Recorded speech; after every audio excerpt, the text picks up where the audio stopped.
Welcome to Melanated Rising, where we inspire, uplift, and ignite Black creatives, all while changing the narratives around Blackness.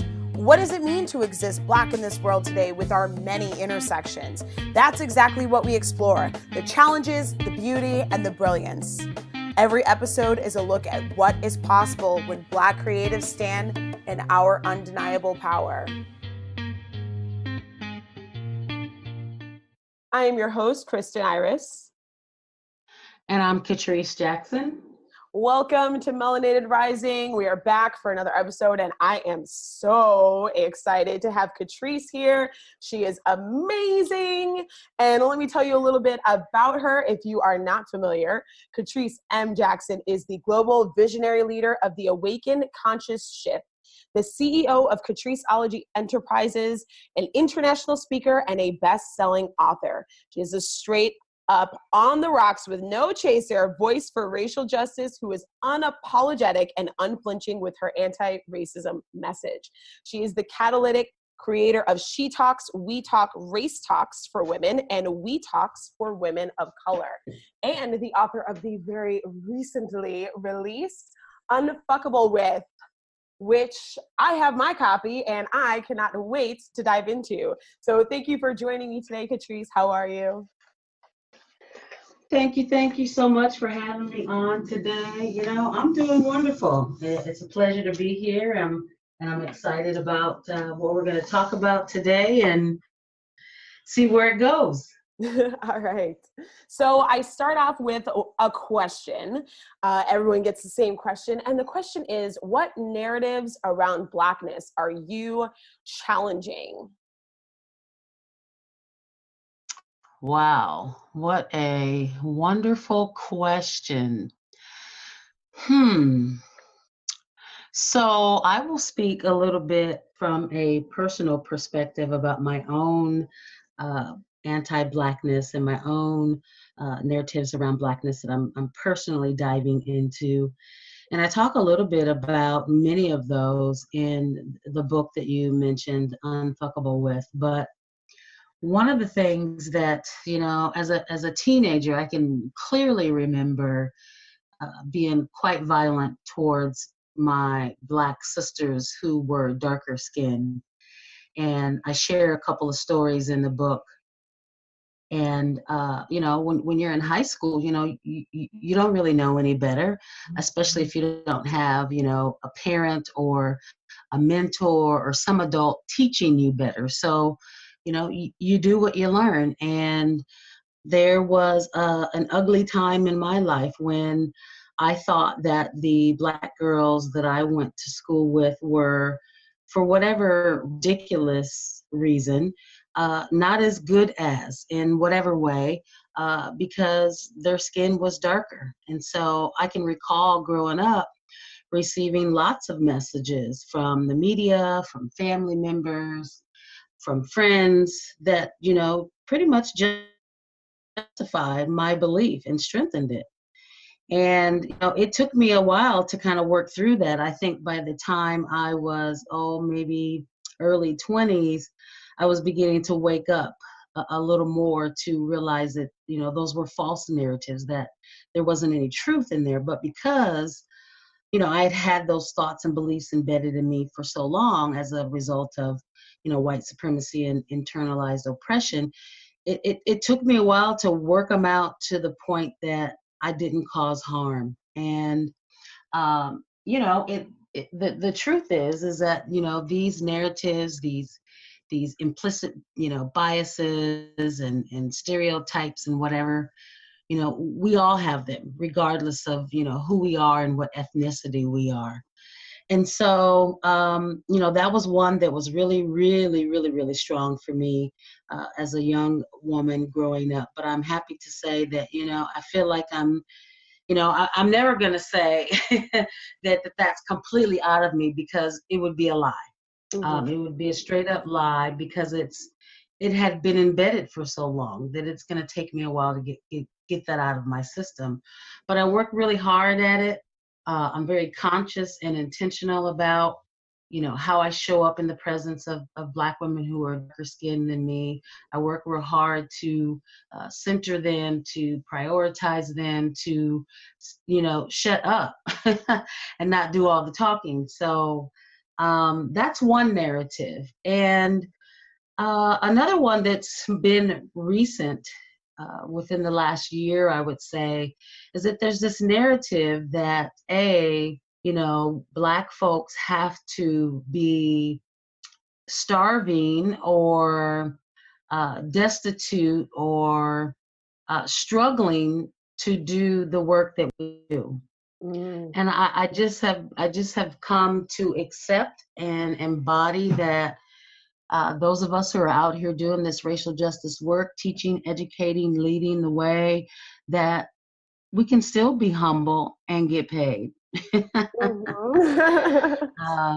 There's an expectation that, this is an act of service, and it truly is.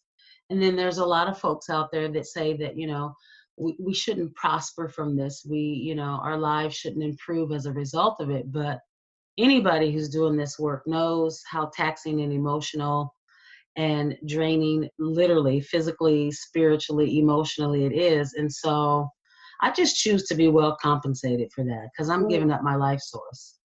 Yes. Yes.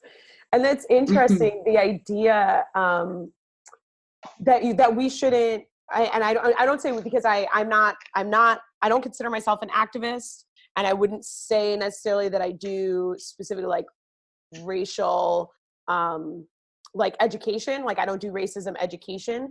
I do work with Black creatives, and and part of that work is dismantling our, working to dismantle our internalized oppressions and things like that. But I don't do work like you do. I don't do the same work that you do, but this idea that people may have that, we shouldn't be compensated, or that you shouldn't be compensated, or you shouldn't prosper from it. But like, that's what the work is for our communities to prosper, for our people, for Black people to be able to prosper, to be able to live better lives, to be able to live in a safer world. So like, why would that not include the person who's doing the work? Right. And, one of the things that helps keep me grounded in, shifting this narrative and embodying it for myself is that, I try to be as consistent and intentional as I can, that as I am prospering, that it is also my responsibility, my duty, my joy to also help other Black women prosper, whether that's, teaching them what I know, sharing secrets, bringing them into my space, my platforms. And, I do a lot of organizing to raise money, to help Black women, lots of different campaigns and things like that. So, it's not necessarily just about me getting mine. It's also about me then using what I have, whether that's reach or, social media influencing, whatever that stuff is, to find various different ways to give back to Black women. And I do that consistently. My prayer has always been it has always been consistently a prayer to God to say, bless me so that I can be a blessing. And, that's my prayer still so that I can turn around and bless other people. Yes. Oh, that's beautiful. Yeah. So thank you for sharing those narratives, and for especially like being really honest about that first one and the ways, basically your own anti-Blackness. I think sometimes because we deal with so much violence from white people, sometimes we don't take enough time to check ourselves. We don't stop and look at like, okay, what are my own biases? What are the things that I'm doing? How am I causing harm? and not looking at that. And we have to be responsible to that as well, which is something that I loved in the Becky Code. As I started reading it, and you address how to deal with Beckys and the different kinds of Beckys, but then you went into like, hey, you got to look at this for yourself too. And I found that to be really, I wasn't expecting it. And then when I read it, I was like, ooh, I have to look at this a little bit more and be like really honest with myself, because something that you say, I mean, all the time, and also said in that book, is that work never ends. Like, you don't ever stop dismantling your own racism because we've been indoctrinated into it. Absolutely. Absolutely. Yeah, I think that that chapter in the Becky Code might be something, I forget the exact title, but I think it's Stand With Your Sisters. And I talk a little bit about Audre Lorde's quote, the master's tools will never dismantle the master's house. And that's easy to say to white women. We know exactly what tools are using against us, but it's a little more challenging to, hold our fellow Black women and brown women, indigenous women, women of color accountable for the weapons or the tools that they're using against us. And so, that's our work to do. I always talk about, white women, this is your work. And I give them 2 very specific lanes that they need to stay in and never veer from. And then, when I'm working with Black women, brown women, it's similar work, but it's a different lane. And you're right. The work is never done. We're all evolving. We're all on a journey. And, if I'm going to teach other folks, then I got to be able to look myself in the mirror and do my own work. Yes. Oh my gosh. Yes. I'm finding that in the program that I'm running right now, which is for Oreos, basically Black people who were told they weren't Black enough. And there's like examples that I'm giving, with my clients when we have our calls, where I'm like, just the other day, this person was walking on the street and I was like, why am I responding to, like, I realized that I had a certain response, and then I had to look at it, and, I especially doing the work and in that area, for what this program is, it's like, I do have to stop and look and be like, okay, what judgment did I just make about that person right now? And why am I responding in this way? Why did I just have like a pause or something? And then I always think like, okay, how would I have responded if this person was like a white woman, or if this person was a white man, or if this person was this kind of person, just to like be constantly aware of what my own biases are and how they actually show up when I interact with people, because we have to pay attention to that, like the how we actually engage with people. And you said that in the beginning about how you engage with Black women, or Black women who are darker skinned than you. What has shifted for you? Like, what are the things that you do now that you're, really aware of, as far as, making that, I guess, that shift? Like, what are the ways that you engage with Black women who are darker than you? So, one of the things that I talk about when I work with white women in particular is to just flat out call out the fact that their color blindness is a lie, and that they need to just stop telling the lie. They know they see color, get over it, and let's get some work done. And so, the same thing goes for us as, Black people, Black women. There is no doubt that we see the different beautiful shades of Blackness all day, every day. And so, what I try to do is to turn the switch that I ask white women to turn. And when I ask the switch that I ask them to turn is this: when you are physically approaching or virtually approaching someone with Black or brown skin, one of the first things that you need to immediately do is say, I'm a white person, they're a person of color, they're a Black or brown person. And so therefore, there is what I call relational power, meaning that they hold, as a white woman, some power that this Black or brown woman does not hold. And they need to operate from that stance in terms of being mindful, being conscious, being intentional and very vigilant about the fact that they innately have this undeserved power. And so I asked him to make that immediate click, because everything that happens after that will either be nourishing or it will be harmful. So when I am engaging with a darker skinned woman, whether that's online or personally, I try to turn that switch on myself. I try to like literally like see, like look with all my eyes and see that this woman is a darker skinned woman, and know that because I am a lighter skinned woman, that I have some undeserved privilege and power that this person doesn't have, and that I need to be vigilant and I need to operate from that space.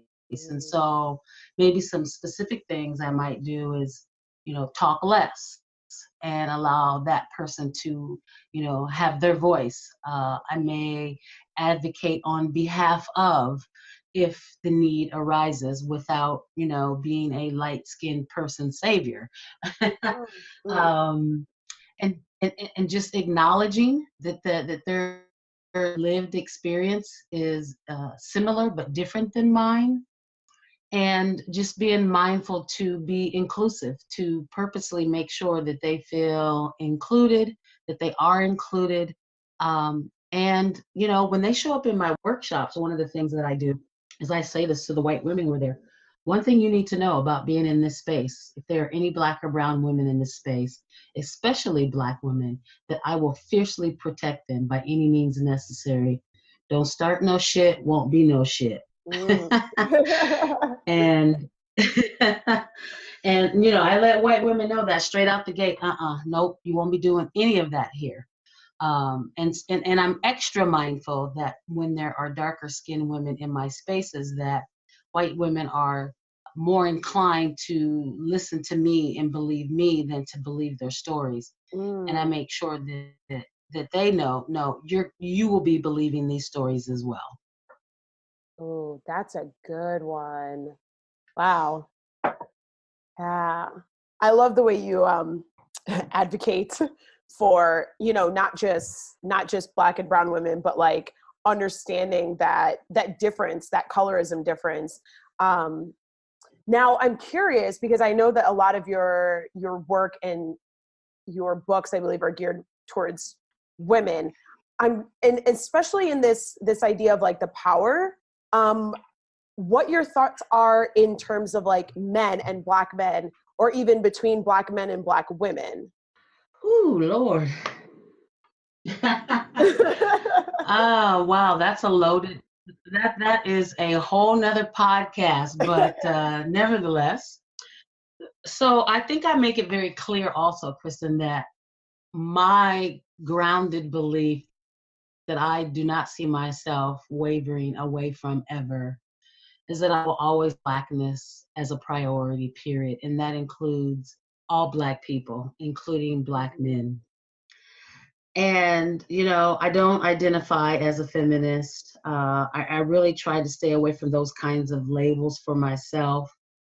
But if I were to give myself a label, I would probably choose womanist over feminist, which means, when it's appropriate, when it is healthy, when it is justified and legitimate, I will go hard for Black men too. And, sometimes I get into, a little, sometimes I get into tight spaces with that. But I do believe that as it relates to issues related to Black men and Black women, that is still our work to do. And I really just don't have any interest in white people being a part of that, period. As a matter of fact, I don't have any interest in anyone who is not Black being a part of that conversation and being a part of the solutions there. And I realized that with that, there comes, the issues of misogyny and sexism and misogynoir and all of those nuances that we have to dance through to get some healing and to do some work. And at the end of the day, I'm not going to tolerate that from Black men either. So I'm going hard for Black women if I don't go hard for anybody else. Yes. Okay. Okay. Yeah, I feel like it's really, what about the term, the feminism term.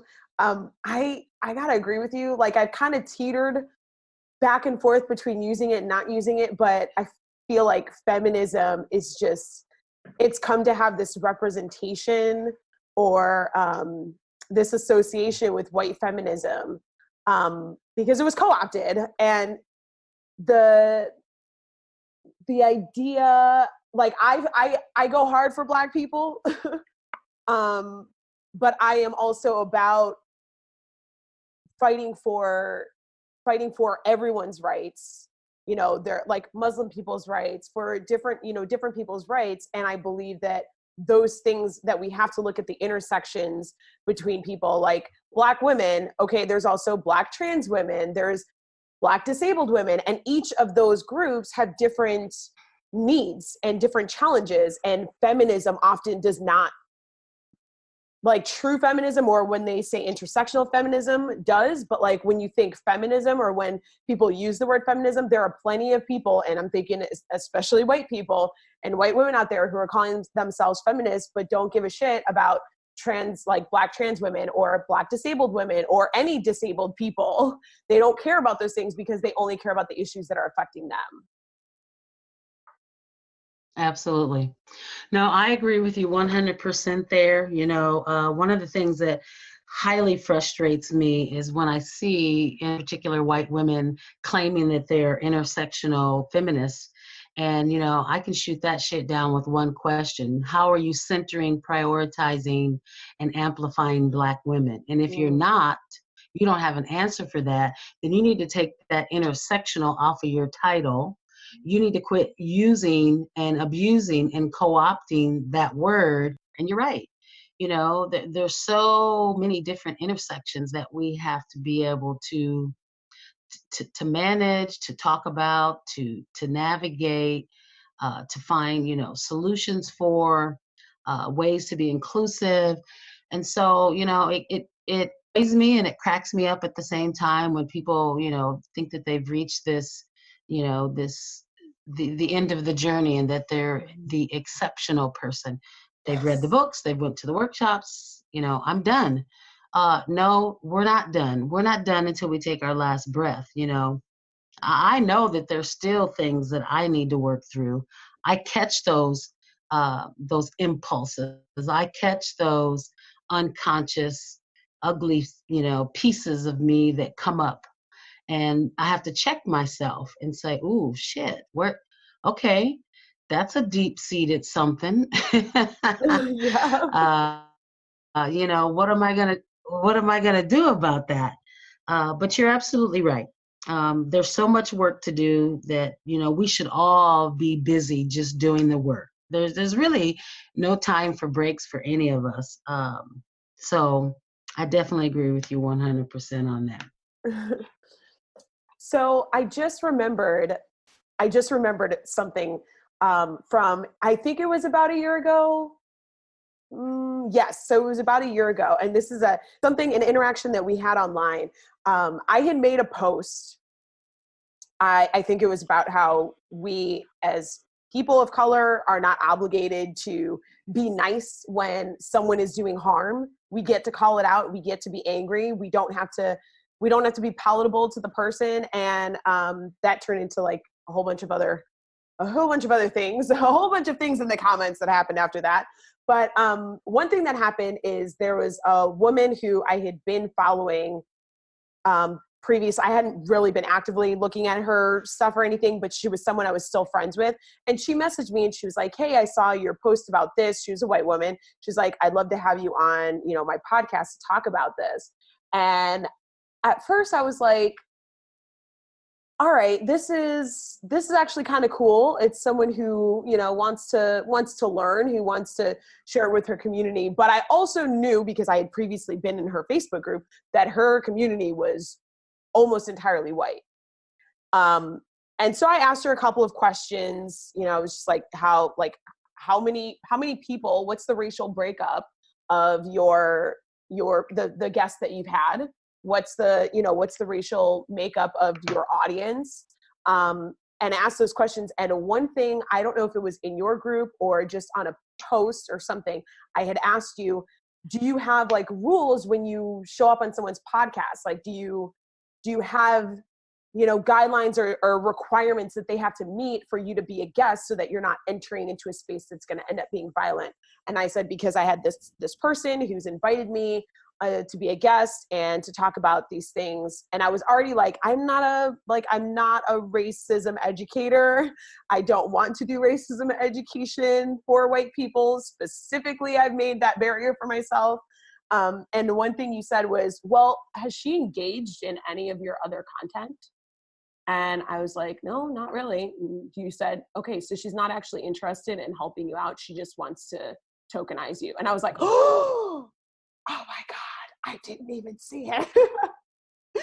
And it's something that was in your book, which I got after that. But I was like, oh my gosh, here I was like, oh, this is great. My message is reaching people. I'm not sure that I want to take this step exactly, but my message is reaching people. You know, people are like trying to understand.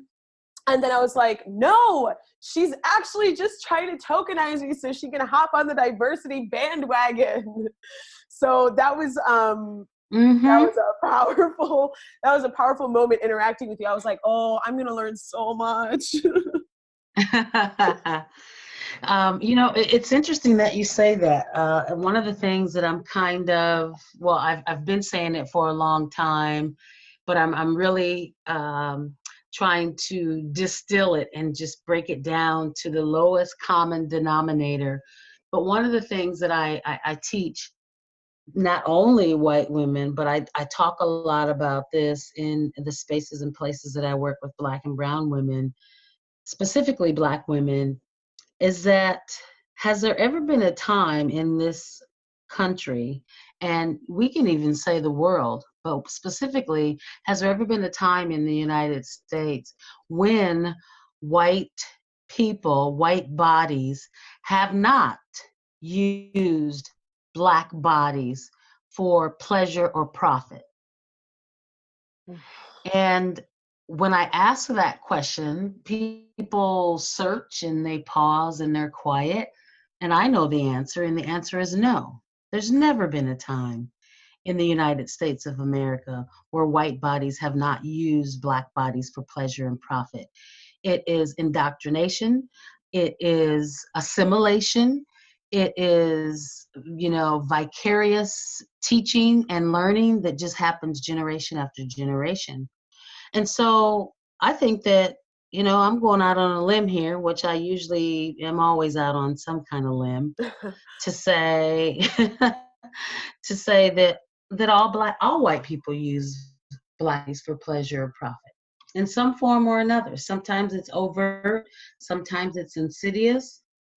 And so I'm always checking the motives of white women in particular who approach me to do XYZ. You know, what is your intention? What is your motive behind wanting to do this? I'm actually dealing with that right now, my 30-day course, and just got through dealing with a whole slew of that at my San Francisco workshop, in which they come to realize that they're all using Black bodies for pleasure or profit. And their assignment was to go home and write down the specific ways that they do it. And it would blow your freaking mind if you could see and hear some of the things that they say. I'm so curious now. That sounds like a real bitter pill to swallow, to be like, oh my God, I'm using these bodies and using Black bodies for pleasure or profit. Yeah. What are some of the things that have come up that would surprise people? Be so surprising, but what I often hear frequently is social clout is one. Mm-hmm. Of course, physical pleasure. You know, proximity to Blackness means that you're safe, that you're good white people. And one lady in particular over this past weekend in San Francisco essentially said so that she could get kudos from her boss. Oh. And essentially profit by, special gifts or promotions or recognition. And essentially what happened is that she claimed to have two friends that were Black who happened to be her white boss's half Black daughters. And so she was essentially schmoozing them and paying special attention, buying them coffee, doing all these things that at the beginning of our conversation, she thought those were forms of nourishment. And I'm like, bullshit. There's a reason why you're doing it. So let's get to it.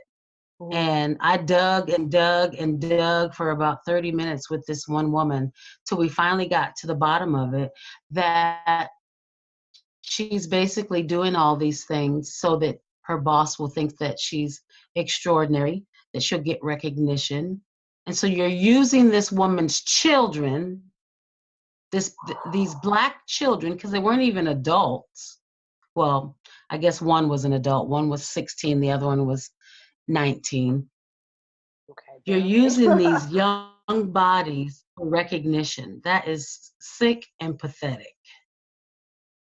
But she's not alone, Kristen. Trust in me, trust and believe that if you scratch and scratch and scratch and dig with these, interracial relationships, there's always some pleasure and profit there. People just don't want to admit it.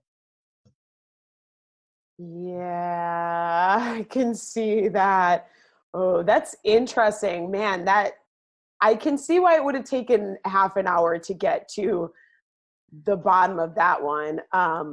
What is I'm just curious, what are some of the ways that people respond after really discovering what they're doing?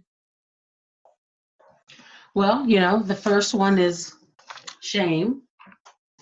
We usually get classic white women tears, which, those don't faze me at all when I'm in my work. So usually shame, guilt, tears. Every now and then there will be in one of my workshops who truly expresses horror from her actions. And it's the place of humility where the work really ignites. Until I can get white males so that they can receive in the knowledge that they need to be less violent, then, a lot of times the work doesn't work. And so getting them to a place of, humility. So You're going to have to come to one of my workshops so you can see all this in action. I do. I looked at your calendar this year. I was like, no, Chicago. But I'm like, maybe I can catch one somewhere else. But I saw some of your the closest one about the San Francisco one. I was like, oh, with the dreads. No. Oh no. Yeah. You would have loved to have been a fly on the wall. Oh. So she says she's going to cut them and that she's going to send me a picture of it when she cuts it. So I won't hold my breath, but, I'll be surprised if I get that photo. Yeah, that would be great. I mean, it would be great if you did. It would be great if you did. So for people like us, for Black people, brown people, in dealing with white people and their violence and the things that we don't notice or we don't realize are violent, and building that awareness, what are some of the things that kind of go under the radar that we may not understand or we may not understand at first are actually they are doing harm to you? Great question. So one of the things that I talk about in the Becky Code is I specifically spell out the weapons of whiteness. Now, when I wrote that book, there were 21 weapons that I had specifically identified. Some of them are my own original ideas, and then others are weapons that are already out there, like white silence, white fragility, white entitlement. We already kind of know what those are. So it was important for me when I wrote this book to name the weapons and to talk about what the intention and motive is behind the weapon, and give an example of what a white woman might do when she's launching this specific weapon. And so what I was saying is that when we were young Black girls, when we were young Black and brown girls, we were already receiving these insults, these assaults, and these invalidations from white people, but we didn't have the insight to identify what it was, to name it, to define it. And you can't change something that you can't name. And so I think it's important for Black and brown women, specifically Black women, to know what these weapons are, why white women use them, what their intention and motive is, so that you can then respond accordingly. Maybe that response is a call out. Maybe that response is a call in. Maybe that is a response of ignoring it and preserving your joy. But you get to choose, how you're going to respond to that violence. And then I go on to talk about in the book about how when we are being assaulted or attacked with these weapons of whiteness, after we choose our response, it's important for us to detox from that. Whether that means that we exercise or, sleep or meditate or get a massage or whatever it is that we do for self-care and detoxification. And then after the detox, to get back into your space of peace, your space of joy. So in a nutshell, we need to be able to name it. We need to be able to respond in a way that preserves as much life source as possible, to detox from that violence, and then to delight back into our space of peace or joy. That's a good process. I remember when I was reading that, I was like, oh, all right, I can win with this. And That's right. It was interesting because there's, we tell white people to say something, to not be silent, to call things out, call people in. And there is, as I'm seeing things and as I started responding to things, there was like this total depletion, this feeling of depletion of like, this is exhausting. This person doesn't get it. They're just shitting on me right now. And reading that, I was like, I don't actually have to respond. I actually can choose to preserve my own mental and emotional well-being. There's like a balance between calling someone in where you actually think it's worth it versus like, this person, it is going to be completely fruitless to even say something to this person. So I am just going to remove myself. And I think that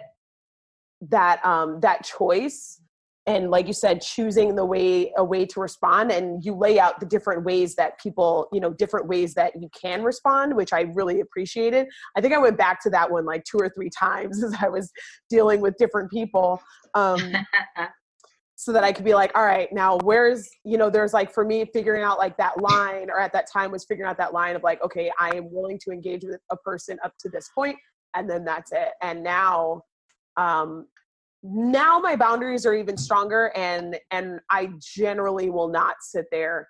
I will explain and say, please do not return in this space until you've done your work. If you continue, if it's online, you will be blocked. If it's in person, actually, I'm pretty careful about who I'm around, but I will sometimes, if it's like too much, I'll just be like, we should stop this conversation now, because this is not benefiting anybody. But I don't let myself get into those depleting arguments anymore, because I got work to do. I have things to do. And the stuff that I'm doing is too important to be derailed by someone who doesn't actually want to learn and doesn't actually want to listen or do anything.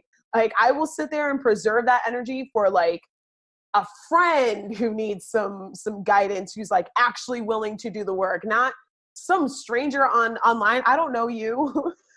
I don't know you. Absolutely. Well, one of the things I think it's important that I would like to share for Black and brown women is that the motive for launching these weapons of whiteness are what I call the 4 Ds. And it's always one of these intentions, if not a combination of the 4.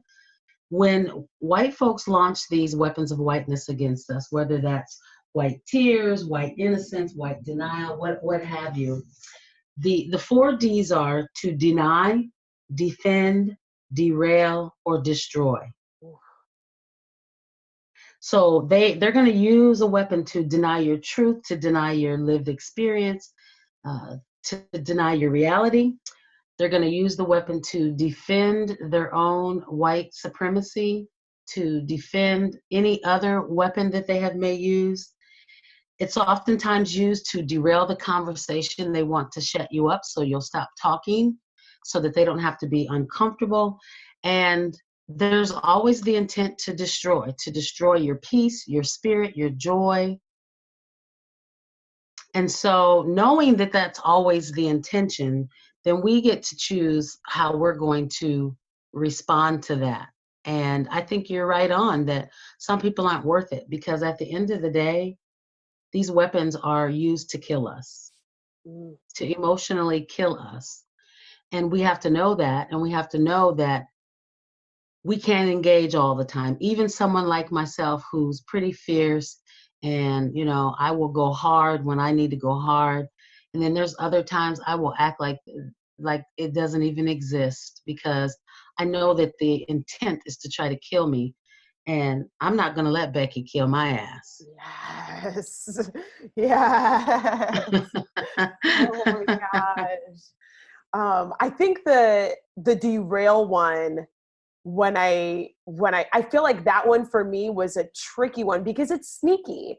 They'll be like, well, what about blah, blah, blah. And now suddenly you're talking about something else. And now we're arguing about something else where you're trying to make me the bad guy. And we completely got off of what we're actually talking about, which is the harmful thing you just did.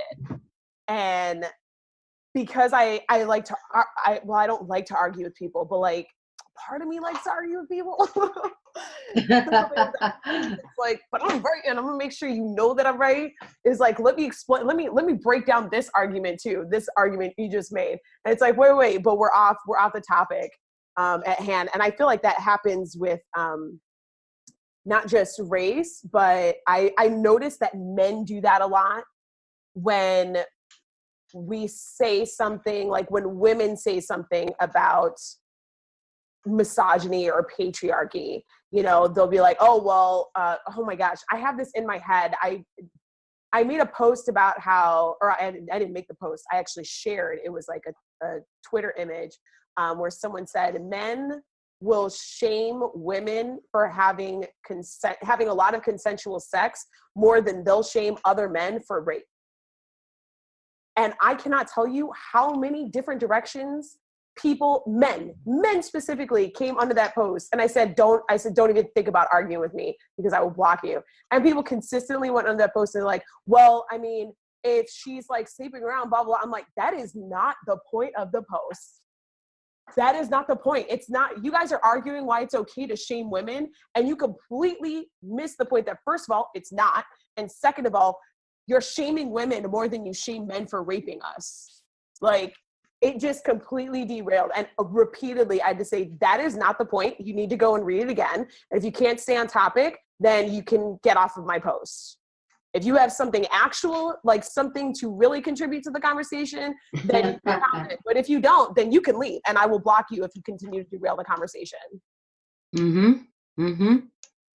Yeah, and and the whole point behind that derailment is just that. It is, you're pointing out, you're naming it, you're calling a thing, you're bringing it into the light for those who are either perpetrators of whatever that behaviors are, beneficiaries of whatever behavior that is, and then those folks who are what we can call, apologists for that type of behavior.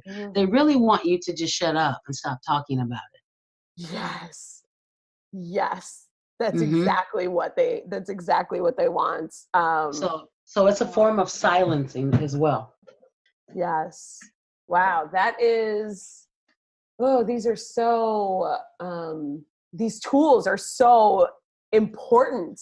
Like, I feel like when I only read the Becky card. I read it like a little under a year ago. I think it was, like end of April into the beginning of May. I was reading the Becky Code, and I was just like, I need to like come back to this with a highlighter. I need to dog ear these pages. But repeatedly I would go back and I would grab, because at that time I was like living out of a suitcase. actually still kind of live out of a suitcase now that I think about it.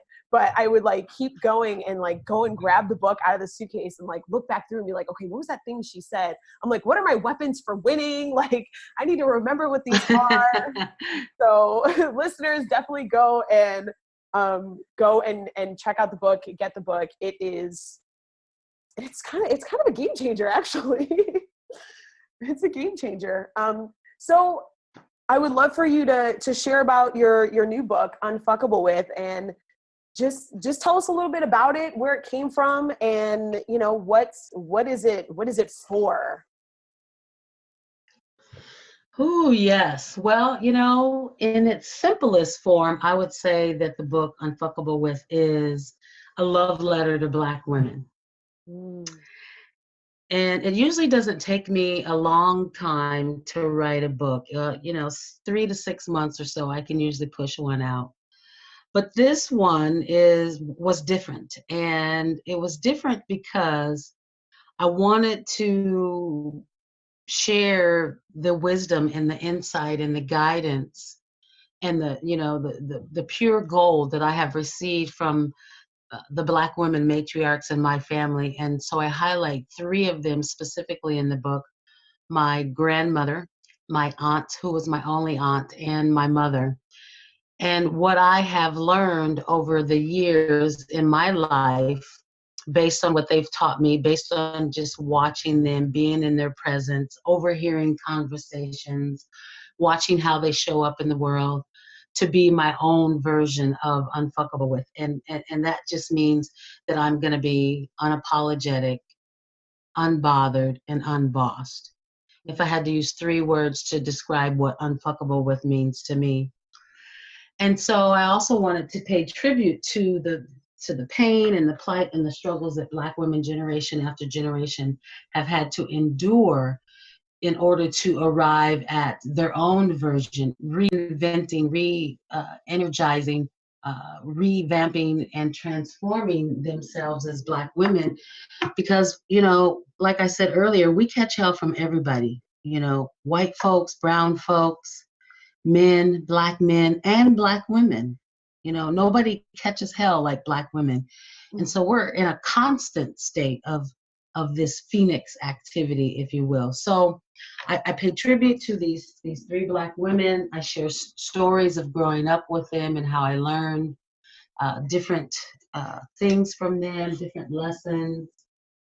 And then I share some tips and ideas on how Black women reading the book can too rise from their own ashes into what I call their Black woman badassery. So it took me a long time to write this book because it's part memoir. Mm-hmm. And I was telling truth-inspired stories that I needed to get right. I needed to do justice by my matriarchs and to tell their truth from my eyes in a way that was loving and truthful and kind. And so I wanted to do it right. I needed to get it right. And it was my first book. It is my first book specifically for Black women. And I felt like they deserved the best that I could offer. I am really excited to read it. I mean, I've been excited, but even hearing you, talk about it and share, I'm really excited to read it. I started peeking at it the other day and I was like, wait, no, I have to get back to this other thing that I was like in the middle of that had a deadline. So, guys, definitely go and get Unfuckable With. This cover is everything. I mean, you know what? I switched that cover at the last minute. Oh, you did? Oh yeah, it was ready to go. Design was ready. It was the previous cover was a picture of a Black woman with fire wings. Essentially, she was a phoenix rising from the ashes, and I loved it. It was perfect. It fit right into it. And then Spirit said, "No, that's not it." And I was like, "What? Ooh. I'm about to release this book in 3 weeks." And I just kept listening to the downloads and the nudges by God. And I even did a photo shoot in the last 3 weeks before release, asked somebody to change my cover. And when I saw the proof, I was like, oh my gosh, yes. Yes, that is it. That is totally it. So thank you for that. Yeah, I love that you are on the cover. Man, this like fro and it's like Wakanda forever, like, you know, wrist cross. I love it. I love it. Yes, guys, definitely go get the book, check it out. Oh, this is beautiful. And this is a beautiful piece of artwork in what you've written and what you're sharing.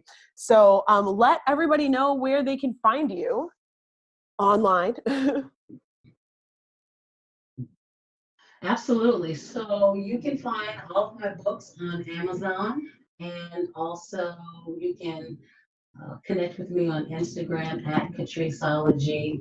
I don't tweet that much, but if you want to follow me there, you can also follow me there. And my handle on Twitter is at Beckyologist. And then Facebook, my Facebook page is Catrice Jackson Speaks. But if you Google search Catriceology, you're going to find lots of different ways to connect with me, and I would love that. All right.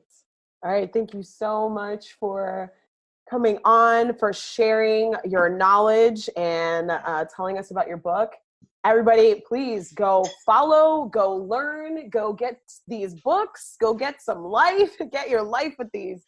So yes, these are fantastic. Your books are fantastic. The work you're doing is much needed medicine in the world and in our country in particular. I feel like, well, I can say that as someone who lives here, but it's just my own feeling on it. So, yes, thank you so much for being on and sharing with us. Thank you for having me. It's been my pleasure, and keep doing the work that you're doing in the world too. We got a lot of healing that needs to take place, so we need everybody to offer their medicine to the world. Absolutely. Thank you. Catrice is such a gift to the world. There are so many things that I have learned from following her and reading her books that have really helped change the way that I show up in the world, and even the way I feel like I'm allowed to show up in the world, to show up with more of my power and confidence, and I love it. So definitely go follow her, go learn from her, go read her books. Now, before you go, I have a special something for you, which is the Create Your Future Vision free workbook for Black creatives. And this is a walk through my step-by-step process for really getting clear on what your future vision is and starting to bring that into your everyday. It'll also give you an idea. It'll help you get clear on some of the deeper fears and doubts that are, still lurking there, still holding you back, and what to actually do about them so that you can get massive momentum in what you're creating. So you can go to kristeniris.com/vision to go get that workbook. It is completely free. Work through it and let me know what you think. Now, if you enjoyed the show, make sure that you subscribe where you listen and also rate and review in iTunes. It is the best way to bring more people to the show and let them know what they're in for.